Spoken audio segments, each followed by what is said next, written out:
नमस्कार मित्रांनो, सगळ्यांचे स्वागत माझ्या कॉमन मॅन या यूट्यूब चॅनलवर. मित्रांनो, विधानसभा निवडणुका जशा जशा जवळ येत आहेत, म्हणजे अजून तारखा जरी जाहीर झाल्या नसल्या तरी या निवडणुका साधारणपणे दिवाळीनंतर होतील असा आडाखा बांधला जात आहे. आणि या निवडणुका जशा जशा जवळ येत आहेत तसे तसे आरोप प्रत्यारोप वाढत आहेत.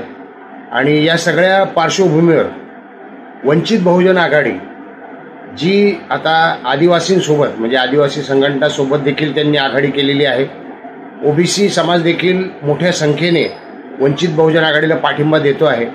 आणि यावेळी स्वाभाविक आहे की विरोधक अर्थात वंचित बहुजन आघाडी विरोधकांमध्येच आहे, सरकारमध्ये नाही.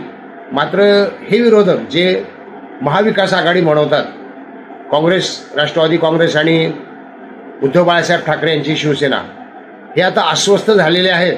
हे उघड दिसायला लागलं आहे.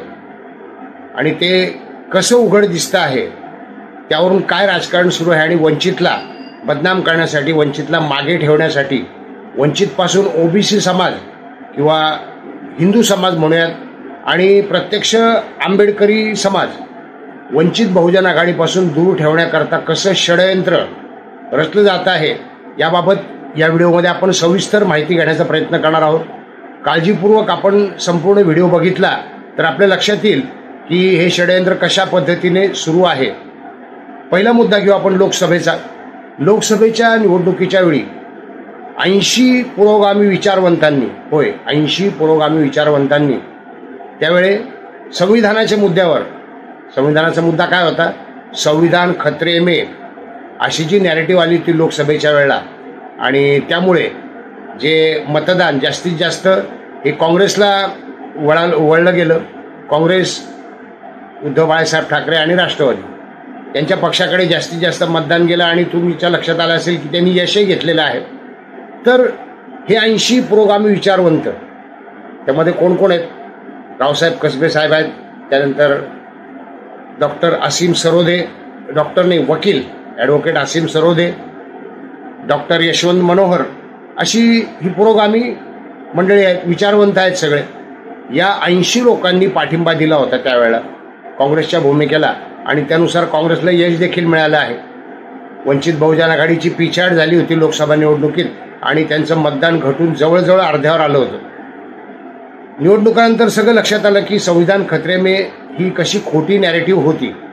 आणि त्या खोट्या नॅरेटिव्हच्या आधारे हे मतदान स्वतःकडे वळवून घेण्यामध्ये काँग्रेस, राष्ट्रवादी काँग्रेस आणि इंडिया आघाडी म्हणून आपण यशस्वी झाली होती. राहुल गांधींनी जे अमेरिकेत विधान केलं होतं आरक्षणासंदर्भात, जरी अर्थात काँग्रेस आता पुढे येऊन राहुल गांधींचं विधान अर्धवट कसं पसरवलं गेलं, मीडियानी कसा त्या विधानाचा चुकीचा अर्थ लावला वगैरे गोष्टी पसरवते आहेत. आणि ते विधान असं होतं की आरक्षण बंद करण्याबद्दल नव्हतं, तर संपूर्णपणे सहभाग, अजूनही मागासलेल्या वर्गाचा सहभाग नाही वाढला आहे. आणि तो सगळ्याच बाबतीमध्ये ते सक्षम झालेले नाहीत. आणि ते सक्षम झाल्यानंतर योग्य वेळ आली तेव्हा काँग्रेस आरक्षण बंद करेल, म्हणजे आरक्षण बंद करेल हे वाक्य होतंच त्याच्यात. काँग्रेस आरक्षण बंद करेल हे वाक्य होतं. स्वाभाविक आहे की देशभर या विधानाचा विरोध झाला, त्याचे पडसाद देशभर उमटले आणि ठिकठिकाणी आंदोलनं झाली. वेगवेगळ्या संघटनांनी आंदोलन केली, त्यामध्ये भारतीय जनता पार्टी होतीच. भारतीय जनता पार्टीने मोठं तीव्र आंदोलन केलं. त्यावेळी आरक्षण बंद केले जाईल याचा विरोध म्हणून वंचित बहुजन आघाडीने प्रत्यक्ष काही मोठं आंदोलन उभारलं नव्हतंच. मला ते प्रकाश आंबेडकर देखील त्या संदर्भात काही विधान केलं नव्हतं त्यांनी. परंतु सम्यक विद्यार्थी आंदोलन हे जे एक आंदोलन आहे, असं म्हटलं जातं की वंचित बहुजन आघाडीचाच भाग आहे तरुण विद्यार्थी संघटना सम्यक विद्यार्थी आंदोलन, यांनी मात्र हे जे 80 पुरोगामी विचारवंत आहेत यापैकी निवडक लोकांच्या घरासमोर निदर्शने केली. स्वाभाविक आहे, हा त्यांचा रोष होता. आणि त्यांनी राहुल गांधी यांच्या विधानाबाबत वक्तव्य करावं की तुम्ही जे संविधान वाचवण्याकरता राहुल गांधी आणि इंडिया आघाडीला पाठिंबा दिला होता, तर आता आरक्षणावर ही गाज आलेली आहे राहुल गांधींच्या विधानामुळे. राहुल गांधी प्रत्यक्ष काय बोलले हे महत्त्वाचं नाही आहे, त्यांची विधानाची तोडफोड झाली आहे की ते महत्त्वाचं नाही आहे, पण आरक्षण खरोखर बंद होऊ शकेल काय मला तर नाही वाटत नाही आरक्षण बंद होईल. आणि त्यानंतरच्या सभेत अमित शहानी सांगितलंच आहे की आरक्षण कोणीच बंद करू शकणार नाही. मग राहुल गांधींनी असं विधान का केलं होतं? आंदोलनं केली होती, निदर्शनं केली होती. मात्र ही जी आंदोलनं केली, ही जी निदर्शनं केली गेली, यावरून वंचित बहुजन आघाडीला बदनाम करण्याचा घाट घातला गेला. षडयंत्र मी जे म्हटलं ते बदनाम करण्याचा घाट घेतला. अजून एक दुसरा मुद्दा सांगणारच आहे. आणि प्रज्ञा पवार या एक सुविद्य आहेत. दया पवार या ज्येष्ठ साहित्यिकांच्या कन्या आहेत, लेखिका आहेत.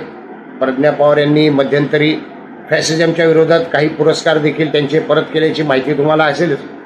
विचारवंत आहेत, आंबेडकरी चळवळीतून पुढे आलेले आहेत. आंबेडकरी चळवळीतून अनेक लोक पुढे आले. भारतरत्न डॉक्टर बाबासाहेब आंबेडकर यांचे नाव घेऊन अनेक लोक पुढे आलेले आहेत, हे आपणास माहिती आहे. त्यापैकी काही लोकांनी त्यानंतर या विचारांची का सोडली आहे, आंबेडकर विचारांची, किंवा या विचारांसोबत राहूनच त्यांनी त्यावेळच्या सत्ताधाऱ्यांसोबत त्यांनी साथ दिलेली आहे. आणि त्यावेळेचे सत्ताधारी कोण आहे तुम्हाला माहिती आहे की काँग्रेस. त्यानंतर मग मोदी सरकार आलं. 2014 नंतर नरेंद्र मोदी हे पंतप्रधानपदी विराजमान झाले. त्यानंतर थोडं राजकारण बदललं. ते राजकारण धार्मिकतेकडे झुकतं आहे, फॅसिझमकडे झुकतं आहे आणि हा कट्टरतावाद वाढतो आहे, अशी सगळी विधानं केली गेली. असं सगळं वातावरण तयार केलं गेलं. त्यामुळे हे सगळे विचारवंत काँग्रेसच्या पाठीशी राहिले. लोकसभेच्या निवडणुकीत त्यांनी पत्रच दिलं होतं तसं तर निवडणुकीवेळा. तर प्रज्ञा पवार यांनी जी काही टीकात्मक पोस्ट लिहिली होती, टीकात्मक पोस्ट लिहिली प्रकाश आंबेडकर यांच्याबद्दल, सम्यक विद्यार्थी आंदोलन जे झालं त्याबद्दल टीकात्मक पोस्ट होती. आणि त्यावरून त्यांना प्रचंड ट्रोल केले गेले.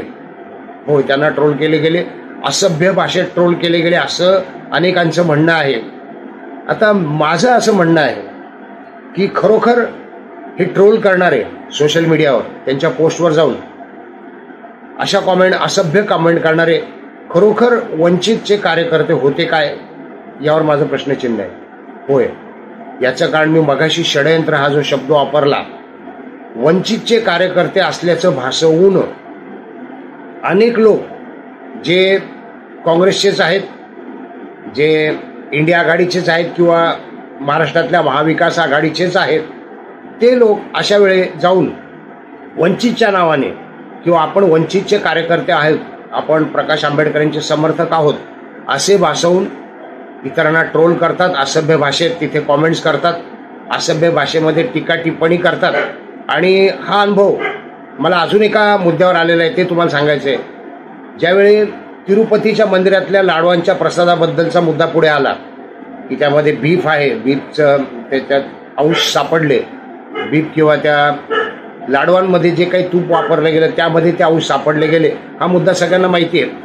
त्यावेळी देखील मी सोशल मीडियावर असं अनुभवलं आहे की काही लोक आपण आंबेडकरी चळवळीतले आहोत किंवा आंबेडकरी समाजाचे आहोत असे भासवून खोट्या नावाने प्रोफाईल उघडून हो मुद्दाम खोटी नावं धारण करतात. आणि त्या खोट्या नावानं असं वाटतं की हे विशिष्ट समाजाचे लोक आहेत, त्यांनी हिंदूंना ट्रोल केले, ज्या हिंदूंच्या भावना दुखावल्या गेल्या, ज्यांनी असं म्हटलं की या प्रसादामुळे आमच्या भावना दुखावल्या गेल्या आहेत किंवा जे दुखावले गेले होते त्यांनी सोशल मीडियावर याबद्दल पोस्ट लिहिल्या, अशा सगळ्यांच्या पोस्टवर जाऊन हे खोटं नाव धारण केलेले लोक, हे फेक अकाउंट उघडलेले लोक, जे प्रकाश आंबेडकरांचे समर्थक वाटावेत किंवा दलित समाजातील वाटावेत अशी नावं धारण करून त्यांनी ट्रोल केलेलं आहे हिंदू समाजातील लोकांना. यामागं काय डाव होता तर ओबीसींना, होय म्हणजे ओबीसी हिंदूंना प्रकाश आंबेडकर यांच्यापासून तोडण्याकरता. कारण तुम्हाला माहिती आहे की ओबीसी हिंदू मोठ्या प्रमाणात प्रकाश आंबेडकर यांच्या पाठीशी उभा आहे. त्यांनी जे आरक्षण बचाव, ओबीसी आरक्षण बचाव ही जी यात्रा काढली त्यानंतर ओबीसी समाज जागृत झालेला आहे आणि त्यांनी पाठिंबा दिलेला आहे प्रकाश आंबेडकर यांना. त्यांच्या संघटनांनी, आदिवासी संघटना देखील सोबत येत आहेत. आता हे सगळं पाहून पुन्हा एक नवीन, होय एक नवीन विचार असा पुढे येतो आहे की प्रकाश आंबेडकर हे भारतीय जनता पार्टीची ए टीम आहेत. हा विचार तर आहेच. आणि असं म्हटल्यामुळे स्वाभाविक आहे की काही दलित चळवळीतले लोकच नाराज होऊ शकतील आणि ते प्रकाश आंबेडकर यांच्यापासून तोडले जाऊ शकतील. व पुन्हा हे जे ट्रोलर्स खोट्या नावाने वावरत आहेत, वंचित चे कार्यकर्ते असं भासवत आहेत किंवा सम्यक आंदोलनाचे कार्यकर्ते आहेत असं भासवत आहेत. यापैकी बहुतेक फेक अकाउंट आहेत असा माझा अंदाज आहे. कारण मी काही अकाउंटचा पाठपुरावा केला तेव्हा माझ्या लक्षात आलं आता ही सगळ्या अकाउंटची नावं इथं देणं योग्य नाही आहे किंवा शक्य नाही मला. पण मी त्यांची कंप्लेंट देखील केली आहे त्या खात्यांची की हे खातं फेक आहे अशी. तर अशा फेक अकाउंटने आता प्रज्ञा पवार यांना देखील ट्रोल केलं आणि बदनामी कोणाची झाली? वंचित बहुजन आघाडीची. म्हणजे ही फेक अकाउंट्स कोणाची आहेत? खरं तर सायबर खात्याने याची नोंद घेतली पाहिजे. त्यांनी जास्तीत जास्त असा सगळा तपास करून ही फेक अकाउंट जी आहेत ज्या लोकांनी उघडले त्यांच्यावर कारवाई केली पाहिजे. पण माझं स्पष्ट म्हणणं आहे की हे जे आंबेडकरी चळवळीतून जे विचारवंत पुढे आलेले आहेत, आंबेडकरांच्या नावाचा त्यांना फायदा मिळालेला आहे. प्रज्ञा पवार देखील यापैकीच आहेत. प्रकाश आंबेडकरांनी विधान केलं आहे की स्वतःला आरक्षण प्रज्ञा पवार यांना मिळालं आहे, त्यांचं पोट भरलं आहे आणि त्यामुळे इतरांना मिळू नये अशी त्यांची भूमिका अयोग्य आहे. आता प्रज्ञा पवार या चूक आहेत, प्रकाश आंबेडकर चूक आहेत, समक विद्यार्थी आंदोलन चूक आहे की विचारवंत चूक आहे? याचा सगळा बारकाईने विचार केला पाहिजे. सुज्ञ दर्शकांनी याचा बारकाईने विचार करा. प्रकाश आंबेडकर सध्या योग्य दिशेने चालले आहेत. ते स्वतंत्रपणे निवडणूक लढत आहेत. बी टीम आहे हा तर आरोप पूर्वीचाच आहे, पण आता ए टीम आहे असं देखील प्रज्ञा पवार म्हणालेले आहेत. प्रज्ञा पवारांचा गैरसमज करून देण्यात आला आहे की काँग्रेस या सगळ्या पाठीमागे काँग्रेस आहे. ज्या काँग्रेसनी भारतरत्न डॉक्टर बाबासाहेब आंबेडकर यांना भारतरत्न हा खिताब देखील द्यायला अनेक वर्ष लावली किंवा दिलाच नाही, तो केव्हा मिळाला तुम्हाला माहिती आहे.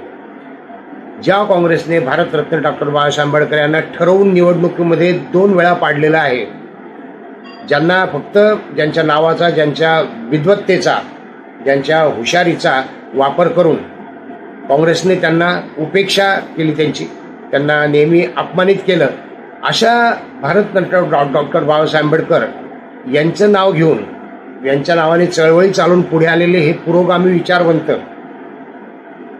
काँग्रेसकडेच आहेत आणि ते काँग्रेसला साथ देत आहेत.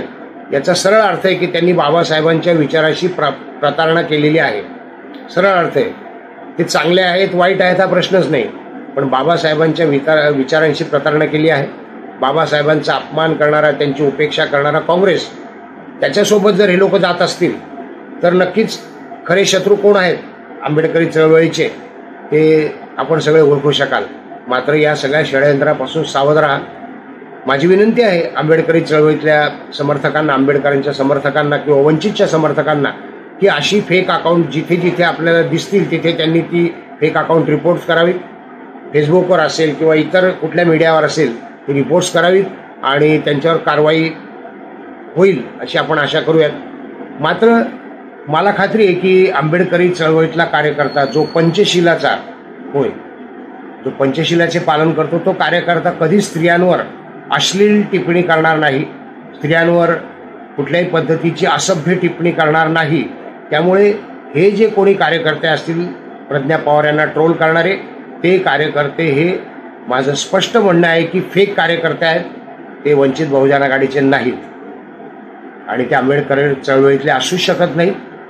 हे सगळे फेक निर्माण केले गेले आहेत आणि हा एक नवीन नॅरेटिव्ह आता पुन्हा प्रस्थापित होतोय भाजपची एटी म्हणून. सावध राहा. विधानसभा निवडणुकांमध्ये आपल्याला जास्तीत जास्त मतांनी वंचित बहुजन आघाडीला यशस्वी करायचं आहे हे लक्षात ठेवा आणि भारतरत्न डॉक्टर बाबासाहेब आंबेडकर यांच्या विचारांशी प्रतारणा करायची नाही आहे. त्यांच्या नातवाच्या पाठीशी म्हणजे प्रकाश आंबेडकर यांच्या पाठीशी उभं राहायचं आहे. विसरू नका. व्हिडिओ आवडला असेल तर लाईक करा. जास्तीत जास्त लोकांना हा पोचवा. त्यांना कळू द्यात अशी फेक अकाउंट आहेत आणि जी वंचितला बदनाम करण्याचे काम करतायत. भेटूयात नवीन व्हिडिओत कॉमन मॅनसह. धन्यवाद.